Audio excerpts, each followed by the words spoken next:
À vous tous et bienvenue du mercredi soir.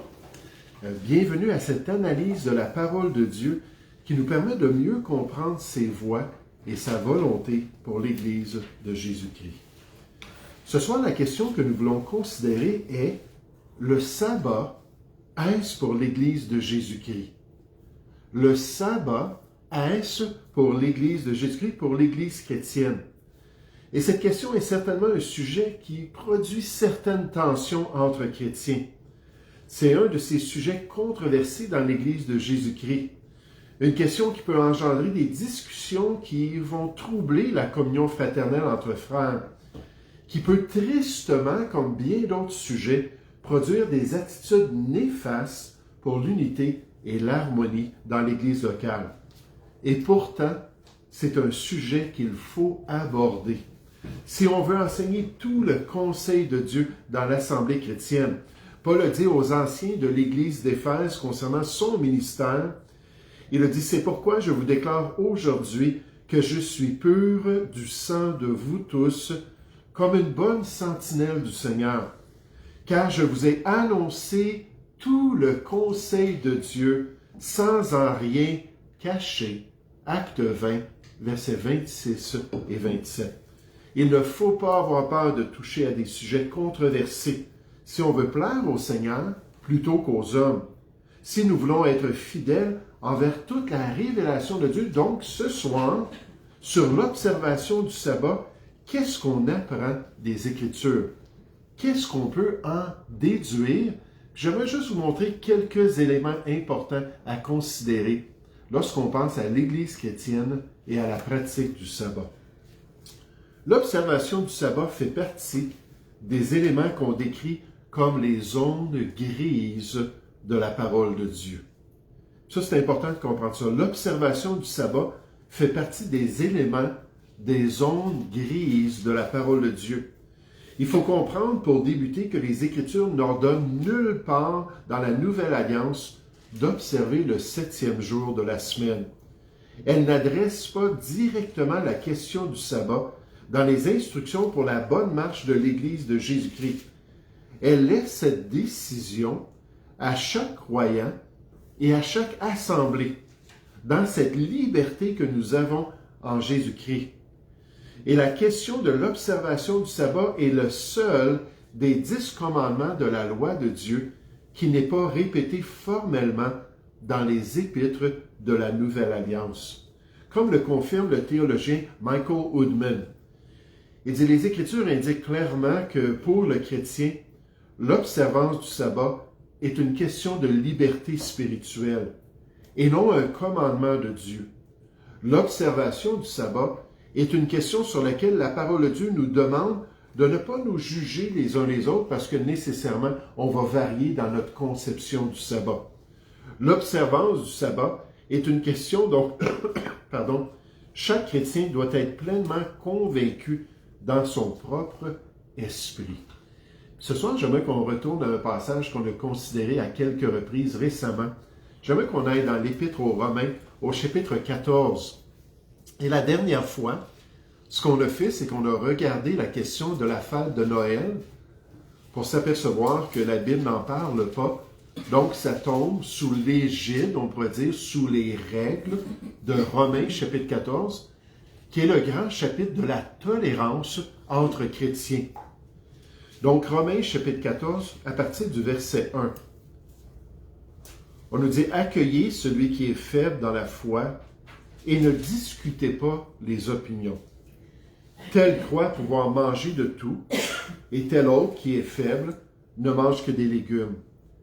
Que celui qui mange ne méprise point celui qui ne mange pas, et que celui qui ne mange pas ne juge point celui qui mange, car Dieu l'a accueilli. Qui es-tu, toi, qui juge un serviteur d'autrui? S'il se tient debout ou s'il tombe, cela regarde son maître. Mais il se tiendra debout, car le Seigneur a le pouvoir de l'affirmer. » Verset 5. Tel fait une distinction entre les jours. Et évidemment, il y avait des Juifs convertis dans l'Église de Rome. On adresse les Juifs dans l'Épître aux Romains, c'est clair, et certains d'entre eux devaient avoir un peu un favoritisme envers l'observation du sabbat. On nous dit, tel fait une distinction entre les jours, tel autre les estime tous égaux. Ça n'a pas d'importance pour certains chrétiens. Quel jour, finalement, on adore le Seigneur, quel jour on se rencontre en Église pour pouvoir le suivre. On nous dit que chacun ait en son esprit une pleine conviction, et c'est ce qu'on veut développer ce soir. Celui qui distingue entre les jours agit ainsi pour le Seigneur. Amen, gloire à Dieu. Ça peut être le cas pour le sabbat. Celui qui mange, c'est pour le Seigneur qu'il mange, car il rend grâce à Dieu. Celui qui ne mange pas, c'est pour le Seigneur qu'il ne mange pas, et il rend grâce à Dieu. En effet, nul de nous ne vit pour lui-même, et nul ne meurt pour lui-même, car si nous vivons pour le Seigneur, et si nous mourrons pour le Seigneur, soit donc que nous vivions, soit que nous mourions, nous soyons au Seigneur, ou nous sommes au Seigneur, pardon. Car Christ est mort, et il est revenu à la vie, afin de dominer sur les morts et les vivants. Mais toi, pourquoi juges-tu ton frère? Donc c'est vraiment l'esprit de ce passage-là, ou toi, pourquoi méprises-tu ton frère? Puisque nous comparaîtrons tous devant le tribunal de Dieu, on va rendre compte au Seigneur un jour pour ses décisions. Car il est écrit, « Je suis vivant, dit le Seigneur, tout genou fléchira devant moi, et toute langue donnera gloire à Dieu. Ainsi, chacun de nous rendra compte à Dieu pour lui-même. » On ne peut pas, dans les écrits du Nouveau Testament qui s'adressent à l'Église de Jésus-Christ, trouver un seul commandement concernant le sabbat. Une seule obligation qui nous a présenté de suivre le 7e jour en tant qu'enfant de Dieu. Le pasteur John MacArthur nous dit, il faut comprendre qu'il n'y a jamais dans le Nouveau Testament un commandement d'observer le sabbat. Les 10 commandements sont répétés dans le Nouveau Testament, parfois à de nombreuses reprises. On regarde les 9 autres commandements, mais on nous dit à l'exception du 4e commandement. Cela n'est jamais répété dans le Nouveau Testament, pas une seule fois.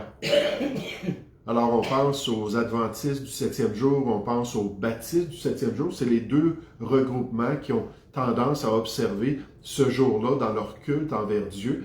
Puis là, on s'aperçoit qu'ils peuvent le faire, puis gloire à Dieu s'ils ont des convictions là-dessus, mais certainement, c'est pas basé sur ce que Dieu commande dans le Nouveau Testament. Ça ne se trouve tout simplement pas là. C'est pourquoi cette pratique de l'observation du sabbat tombe sous les règles de Romains chapitre 14. Qu'est-ce que ça nous dit, Romains chapitre 14? On doit accepter que nous sommes différents. On doit accepter qu'on ne voit pas toujours les choses avec la même perspective. On doit se respecter. On doit garder une bonne attitude les uns envers les autres pour la gloire de notre Dieu. Ça, c'est la première chose que je voulais qu'on retienne ce soir. L'observation du sabbat fait partie de notre liberté chrétienne. De dire en tant qu'individu, de dire en tant qu'assemblée, oui, on va l'observer ou non, on ne l'observera pas. Puis Romains 14 nous dit qu'on peut le faire pour Dieu avec une bonne conscience. De même, puis ça c'est très important comme deuxième point, c'est l'observation du sabbat est présentée dans les Écritures comme un des signes de l'alliance de Dieu avec le peuple d'Israël. Un des signes de l'alliance de Dieu avec le peuple juif. L'alliance mosaïque, l'alliance du Sinaï, l'alliance de l'obéissance du peuple en terre promise, l'alliance qui favorisait la distinction du peuple juif de tous les autres peuples de Canaan par des règles et des ordonnances liées à leur identité nationale dans le Seigneur. Comme Dieu leur avait dit dans Lévitique 19 au verset 2, il leur avait dit « Soyez saints, soyez différents, soyez distincts de toutes les nations qui vous entourent, soyez mis à part pour votre Dieu, mais soyez saints, car je suis saint, moi l'Éternel, votre Dieu. » Puis là, on voit à travers la loi de Moïse, à travers la Torah, toutes les règles qui sont liées à cette distinction-là. Puis une des règles que Dieu souligne, c'est la question du sabbat, la question de leur observation du 7e jour. Et l'observation du sabbat fut révélée au peuple d'Israël, et a été ordonné pour distinguer la nation des autres peuples qui ne connaissaient pas le seul vrai Dieu. Encore une fois, le pasteur MacArthur. Des centaines d'années se sont écoulées. Puis là, il parle de quand Dieu a terminé la création dans Genèse chapitre 2. Après 6 jours de création, il a terminé cela. Puis là, il l'a vu le 7e jour, puis Dieu l'a distingué pour démontrer, il l'a élevé ce jour-là, il l'a mis à part pour parler du fait que sa création était terminée. Pas son œuvre, pas le travail qu'il allait faire avec la race humaine, l'œuvre de la création. Puis là, on voit la première loi de la thermodynamique. Il n'y a plus rien qui se crée, il n'y a plus rien qui se perd. La création est fixe. Elle a été complétée par Dieu. Mais il dit, des centaines d'années se sont écoulées. Les patriarches sont venus et repartis. Aucun d'entre eux n'a adoré, à notre connaissance, le jour du sabbat. On ne le mentionne pas du tout. Cela ne leur a pas été réservé. Cela ne leur a pas été prescrit. Cela n'a pas été prescrit à aucun d'eux. On pourrait parler à partir d'Abraham puis descendre jusqu'à Moïse, puis il n'y a aucune indication qui que ce soit connaissait quoi que ce soit concernant le sabbat. Ce jour-là que Dieu avait sanctifié devant sa personne, qu'il avait sanctifié dans son cœur. Pour nous dire, aucun d'eux, ni Abraham, ni Isaac, ni Jacob, ni Joseph, ni le restant de la famille de Jacob, avant la loi de Moïse. La première fois que le sabbat est mentionné directement est dans le 16e chapitre du livre de l'Exode, lorsque Dieu est en train de nourrir son peuple avec la manne alors qu'il erre dans le désert. Ceci est très important pour comprendre que le sabbat n'a pas été institué pour l'homme dans la Genèse, il fut institué officiellement dans l'Exode, dans la loi de Moïse, pour sanctifier la nation d'Israël qui est sortie de l'Égypte et qui devait suivre ensuite en terre promise la volonté de Dieu. Il n'y a aucune loi du sabbat donnée ici pour Adam, quand on pense à Genèse chapitre 2, aucune. Rien n'est dit sur le fait que ce jour soit un jour de culte. Il n'y a rien à ce sujet dans les Écritures. Rien n'est prescrit pour personne à travers toutes ces années. Ainsi, lorsque vous revenez à Genèse chapitre 2, il n'y a aucune mention du fait que le sabbat est une loi, du fait que c'est un sabbat pour ceux qui connaissent le Seigneur. C'est seulement des siècles plus tard, lorsqu'on arrive sur le mont Sinaï, mais juste un petit peu avant, alors que le peuple juif est en train de se promener dans le désert, il va arriver au mont Sinaï. C'est là que Dieu introduit la question du sabbat. Puis un bon exercice, c'est de prendre une concordance, puis de regarder le mot sabbat, puis voir quand est-ce que ça apparaît pour la première fois. Puis effectivement, c'est dans Exode, chapitre 16. Jamais avant ça est-ce qu'on en parle d'une manière ou d'une autre, mais à partir du Sinaï. Puis à partir de l'alliance que Dieu fait avec Israël sur le mont Horeb, là Dieu dit, voici Israël, je te donne le sabbat pour te distinguer de tous les autres peuples. Parce qu'il n'y a personne qui observe le sabbat. Nécessairement, les semaines de 7 jours étaient bien établies depuis longtemps dans les pratiques des différentes nations. Mais il n'y a personne qui regardait un jour comme le 7e jour pour l'observer d'une manière officielle. J'aimerais qu'on puisse chercher un texte qui spécifie que le sabbat était là pour distinguer Israël des autres nations. Cherchez avec moi le livre d'Exode au chapitre 31. Le livre d'Exode au chapitre 31, vous vous souvenez, qu'au chapitre 20, Moïse monte sur le mont Sinaï. Puis Dieu commence à lui donner des instructions.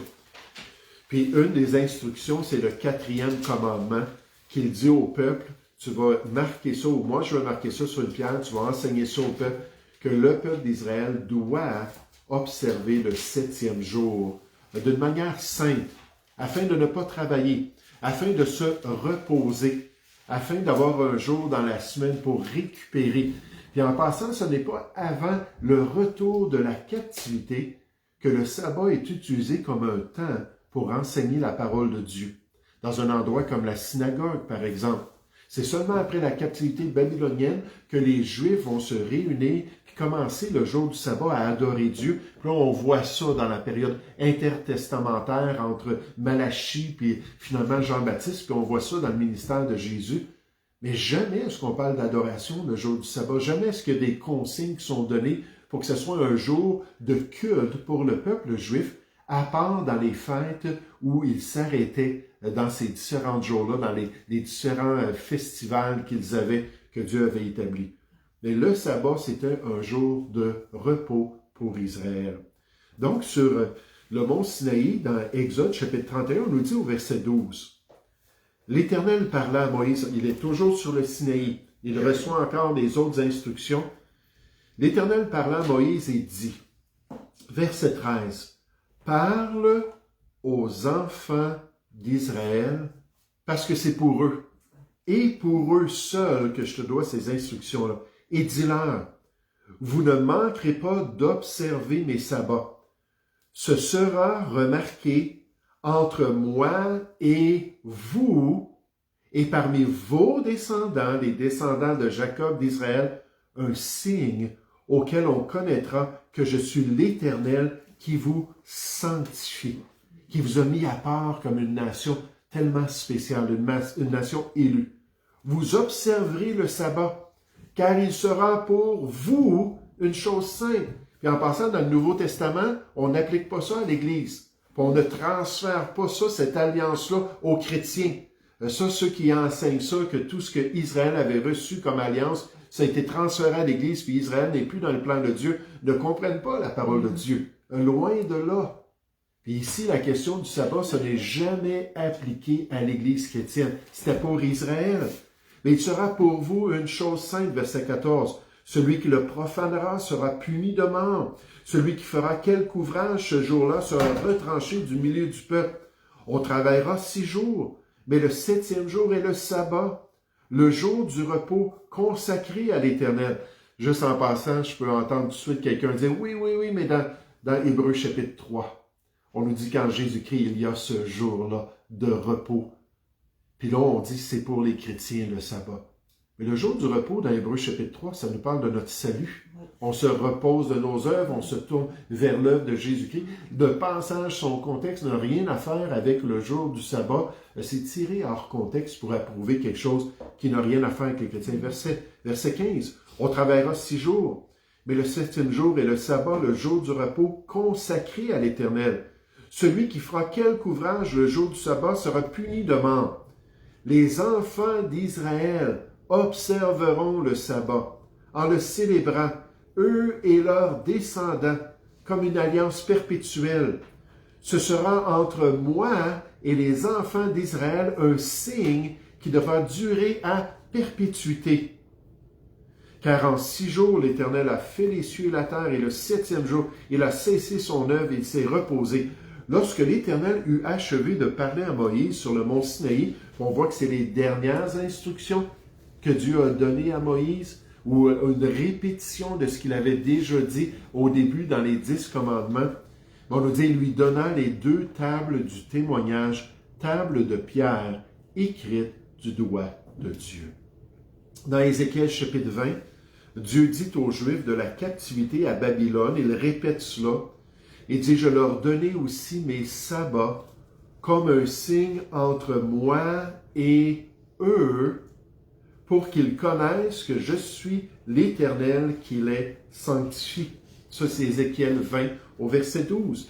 Dans Néhémie chapitre 9 au verset 14, Néhémie qui essaie de ramener le peuple dans une bonne relation avec Dieu, une bonne compréhension des voies de Dieu. Puis là, c'est le peuple qui est revenu de la captivité. Il dit, tu descendis sur la montagne de Sinaï en parlant à Dieu. Tu leur parlas du haut des cieux au peuple juif, et tu leur donnas des ordonnances justes, des lois de vérité, des préceptes et des commandements excellents. Tu leur fis connaître ton saint sabbat. Donc, ça n'avait pas été révélé là, à Abraham. Ça n'avait pas été révélé à Joseph ou à Isaac ou quelqu'un d'autre. Non, c'est à la nation pour la distinguer en terre promise de toutes les autres nations. Et c'est juste une des règles. Et tu leur prescrivis par Moïse ton serviteur des commandements et des préceptes et une loi. Et ça, c'est au verset 13 et 14. Pour le peuple juif de l'Ancienne Alliance, pour Israël spécifiquement. Puis là, lorsqu'on descend dans l'histoire, puis on voit comment le peuple n'a pas observé le sabbat, comment le peuple n'a pas honoré Dieu dans ces pratiques-là, là, on arrive jusqu'au Nouveau Testament et dans la Nouvelle Alliance, et là, on s'aperçoit que des non-juifs qui s'approchent du seul vrai Dieu, des non-juifs qui croient dans l'Évangile de Christ pour se joindre aux églises chrétiennes, et certains juifs qui se disaient chrétiens ont réagi et ont cherché à imposer des éléments comme le sabbat aux non-juifs. Donc, ils ont violé Romains chapitre 14, parce qu'il n'y a pas aucun commandement pour l'Église chrétienne dans les instructions du Nouveau Testament, de la Nouvelle Alliance, mais eux, ils ont voulu imposer ça, et ils l'ont fait de manière séductrice. Puis les apôtres de Christ ont dû réagir à la tromperie spirituelle de ces gens-là qui cherchaient à amener les chrétiens païens, les chrétiens non-juifs, sous l'esclavage de la loi, sous l'esclavage de la Torah de l'Ancien Testament, incluant l'observance du sabbat. Puis le concile de Jérusalem, qu'on voit dans Actes chapitre 15, vous pouvez tourner là, s'est alors réuni pour déterminer ce que les chrétiens non-juifs devaient observer à cause de toute cette séduction, de toute cette tromperie-là qui avait affecté les églises chrétiennes non-juives, mais ce qui était nécessaire et essentiel pour les chrétiens non-juifs afin d'honorer la loi de Dieu. Puis là, on voit la décision de l'Église de Jésus-Christ poussée par l'Esprit de Dieu dans Actes chapitre 15 et au verset 28. On va sauter tout le processus pour se concentrer juste sur leur décision.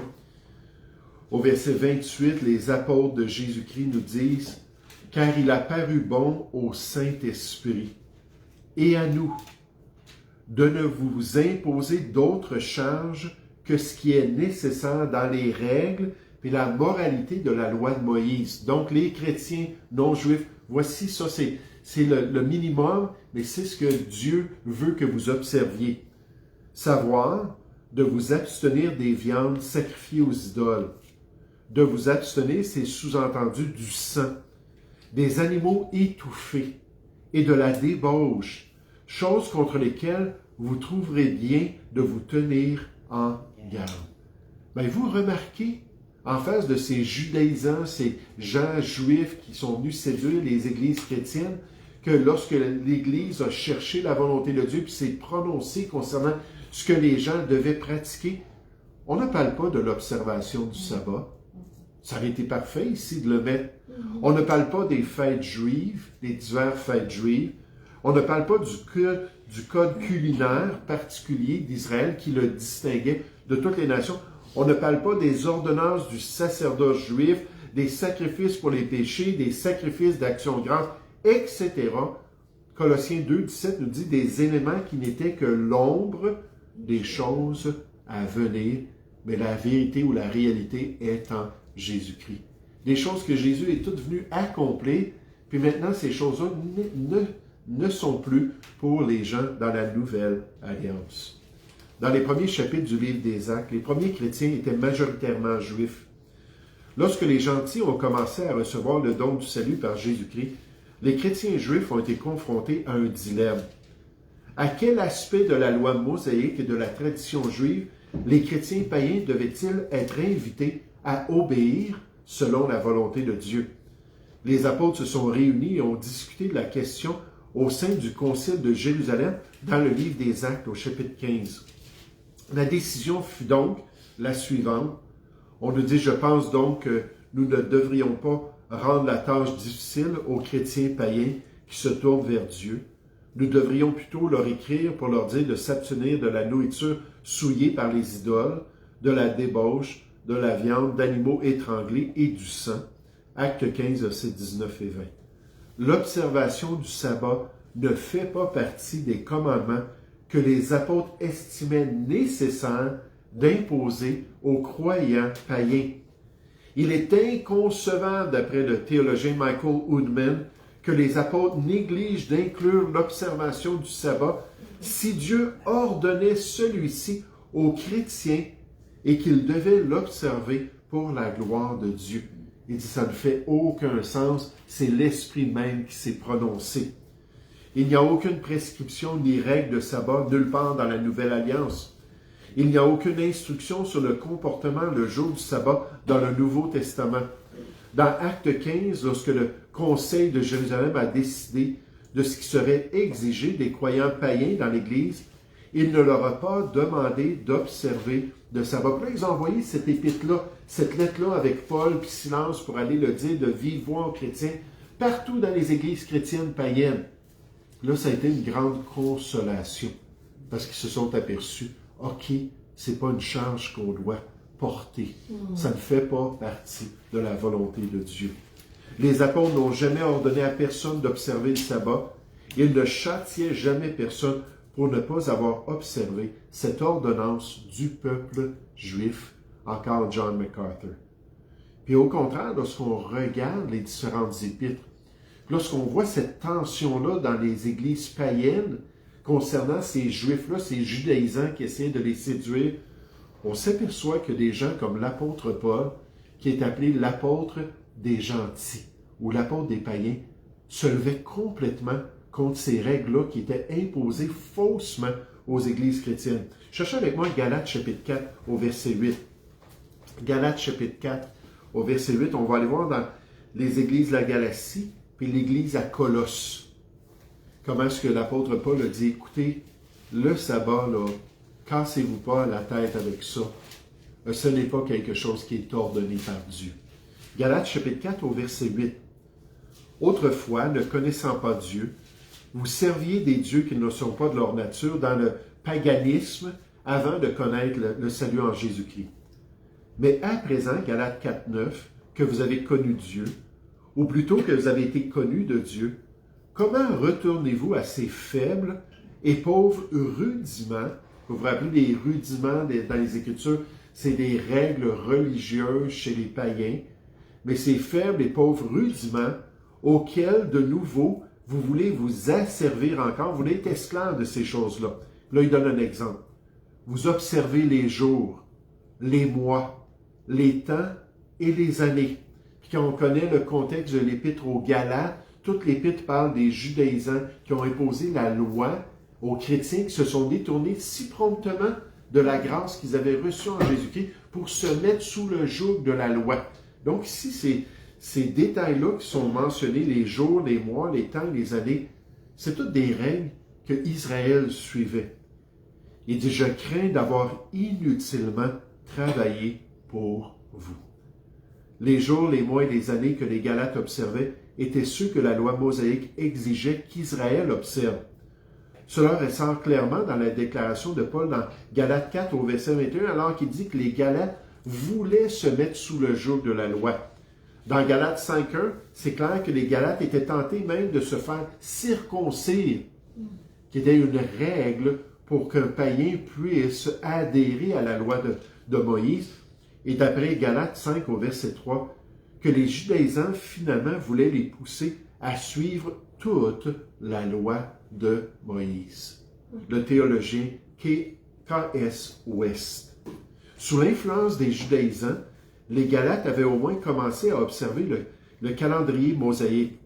Ils observaient des jours spéciaux, donc les sabbats à chaque semaine, des mois, les nouvelles lunes avec ses sacrifices, des saisons, les fêtes saisonnières telles que la Pâque, la Pentecôte et les tabernacles, et des années comme les années sabbatiques et les années jubilaires. Ils observaient ces moments particuliers, pensant qu'ils gagneraient ici un mérite supplémentaire devant Dieu en suivant la loi de Moïse.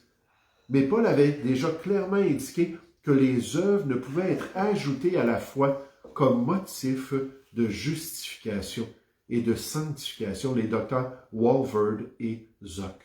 Donc, c'est ce que Paul est en train de dire ici dans Galates.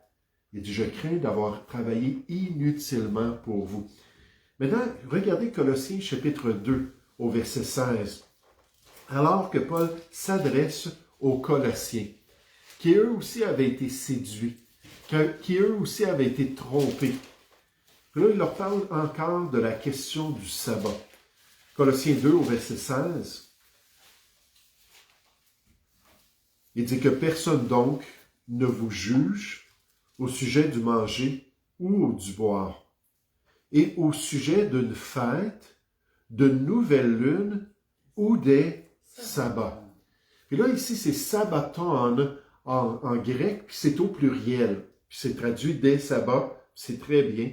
Puis il y a des gens qui disent, ah, ben là, ça ne veut pas parler du sabbat à chaque semaine, ça veut parler des sabbats qui étaient spéciaux pour certains temps de l'année. Là, j'ai regardé des experts en grec, puis ils nous disent, ça nous parle tout simplement des sabbats. Et ça veut dire le sabbat hebdomadaire, le 7e jour, tous des éléments de la loi juive. Puis Paul dit, c'était l'ombre des choses à venir, mais le corps est en Christ. Il dit que personne là vienne vous séduire avec ces choses.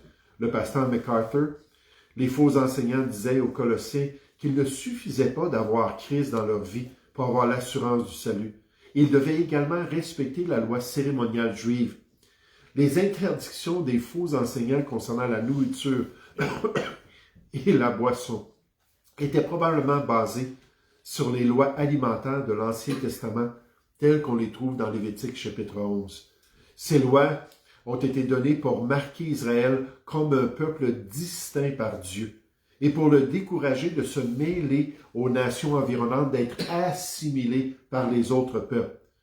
Une fête était l'une des célébrations juives annuelles, comme la Pâque, la Pentecôte, la fête des tabernacles qu'on voit dans Lévitique chapitre 23. Des sacrifices étaient également offerts à la nouvelle lune et au premier jour du mois.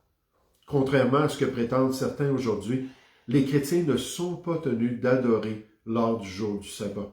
Comme les autres jours saints de l'Ancienne Alliance mentionnés par Paul, ils ne sont pas contraignants en vertu de la Nouvelle Alliance. Si on fait vraiment partie de la Nouvelle Alliance, parce que c'est ça, une des faiblesses des églises comme les Adventistes du 7e jour, tellement concentrées sur l'Ancien Testament, que des fois, certains d'entre eux, lorsqu'on parle à des pasteurs, lorsqu'on regarde les croyances qui sont enseignées, que même la question du sabbat, ça devient, pas du sabbat, pardon, du salut, ça devient ambigu. C'est plus clair, c'est plus le salut qu'on retrouve dans la Nouvelle Alliance, parce qu'ils ont toutes là brouillé les cartes de la volonté de Dieu en se tournant vers l'Ancienne Alliance, plutôt qu'en accomplissant l'Ancienne Alliance par les vérités de la Nouvelle Alliance. Il n'existe aucune preuve convaincante de cela dans les Écritures qu'on doit observer le sabbat. Donc ce soir, l'observation du sabbat fait partie des zones grises de la vie chrétienne, de notre liberté en Christ. L'observation du sabbat dans les Écritures était là pour distinguer Israël et seulement Israël comme le peuple choisi de Dieu. Ce n'est jamais appliqué à l'Église de Jésus-Christ, jamais transféré dans la Nouvelle Alliance. Puis concernant un jour modèle, observé par les apôtres eux-mêmes, on apprend que le premier jour de la semaine apparaît ici et là comme un exemple pour l'Église de Jésus-Christ. Alors que le premier jour de la semaine pointe vers l'œuvre du salut par la résurrection de notre Seigneur Jésus-Christ, qui a été ressuscité le premier jour de la semaine, lequel a été livré pour nos offenses, on nous dit dans Romains 4, 25, et est ressuscité le premier jour de la semaine pour notre justification ou notre salut. Puis le dernier jour de la semaine pointait vers l'œuvre complétée de la création. Le premier jour de la semaine pointe vers l'œuvre que Jésus a complétée pour notre salut, ou on pourrait dire pour la nouvelle création, la seconde création de Dieu, la création éternelle. Chaque 7e jour qui passe devrait être un témoignage du Créateur chaque samedi, nous dit un auteur. Le samedi est un témoignage perpétuel de Dieu en tant que Créateur. Le dimanche, en revanche, est un témoignage perpétuel de Dieu en tant que notre Rédempteur. Et c'est pour ça qu'on voit les apôtres le célébrer. Comme un exemple, nécessairement, ce n'est pas une loi, un exemple où on se réjouit de l'œuvre accomplie par notre Sauveur. Quand les premiers chrétiens se sont-ils rencontrés? Un autre auteur dit, Acte 2, 46 à 47, nous donne la réponse, chaque jour, puis là c'était particulier nécessairement, mais chaque jour, ils se réunissaient dans les parvis du temple. Ils rompaient le pain dans les maisons et mangeaient ensemble d'un cœur joyeux et sincère, louant Dieu et bénéficiant de la faveur de tout le peuple. Et le Seigneur ajoutait chaque jour à leur nom ceux qui étaient sauvés. S'il y avait un jour où les chrétiens se réunissaient régulièrement, c'était le premier jour de la semaine, c'est-à-dire notre dimanche, et non le jour du sabbat ou notre samedi, comme on le voit dans différents passages. En l'honneur de la résurrection de Christ, les premiers chrétiens observaient le dimanche non pas comme un sabbat chrétien, mais comme un jour pour adorer Jésus-Christ en particulier. Le sabbat, première création, le dimanche, la nouvelle création en Jésus-Christ. Dans Acte 27, on nous dit, le premier jour de la semaine, nous étions réunis pour rompre le pain. Oui, c'est certain qu'après la Pentecôte, avec 3000 croyants qui étaient là temporairement, c'était du concentré, on avait des réunions, puis on s'enseignait, puis on s'exhortait avant qu'ils repartent, puis ils retournent chez eux.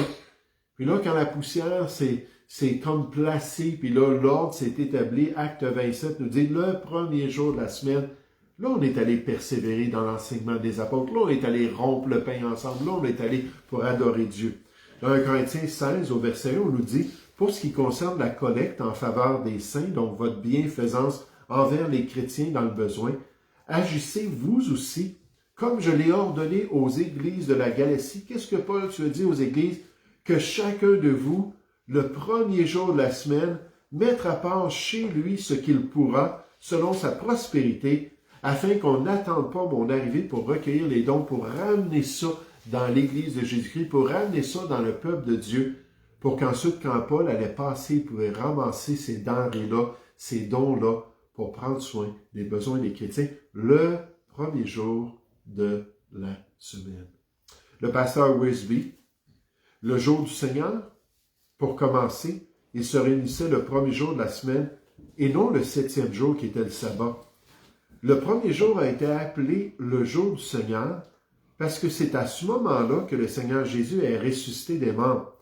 Nous devons également nous rappeler que l'Église elle-même a été fondée le premier jour de la semaine où l'Esprit est venu et est descendu à la Pentecôte.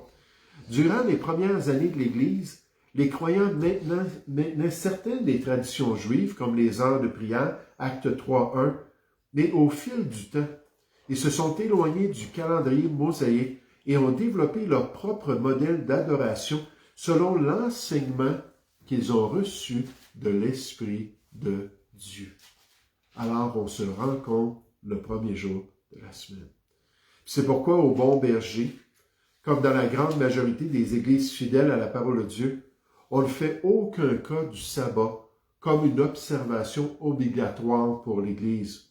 Notre liberté chrétienne nous permet de suivre les Écritures à cet égard. Le message clair derrière la raison même de l'observation du sabbat dans l'Ancien Testament nous pousse à laisser à Israël cette distinction et cette particularité de l'appel du Seigneur sur la nation. Et nous, en tant que chrétiens, on va venir adorer notre grand Sauveur tous ensemble, le jour de sa victoire sur la mort, le premier jour de la semaine, alors qu'on vient lui dire merci et alors qu'on célèbre cette nouvelle vie en Jésus-Christ. Alors le sabbat, il n'y a aucun passage qui l'ordonne à l'Église. Le sabbat, dans l'Ancien Testament, c'était pour distinguer le peuple juif. C'était particulier dans l'appel de Dieu.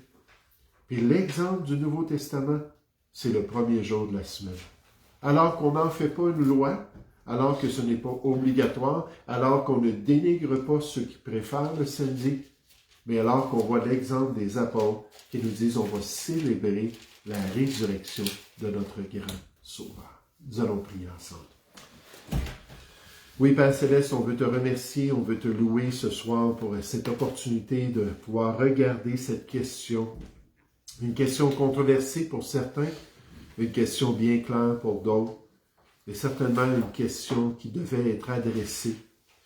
Et je te prie, Père Céleste, que tu puisses nous aider à vraiment, comme encore une fois au verset 5 dans Romains chapitre 14, d'avoir en notre esprit une pleine persuasion, une pleine certitude envers des domaines, Seigneur, qui vont varier chez les chrétiens, envers des pratiques qui ne sont pas claires dans ta parole, puis envers des choix qui sont quand même importants pour toi. Parce que Seigneur, on doit vivre pour toi. Guide-nous dans tes voies, Seigneur. Aide-nous à te glorifier et aide-nous à garder la bonne attitude, nous te prions. Au nom du Seigneur Jésus. Amen.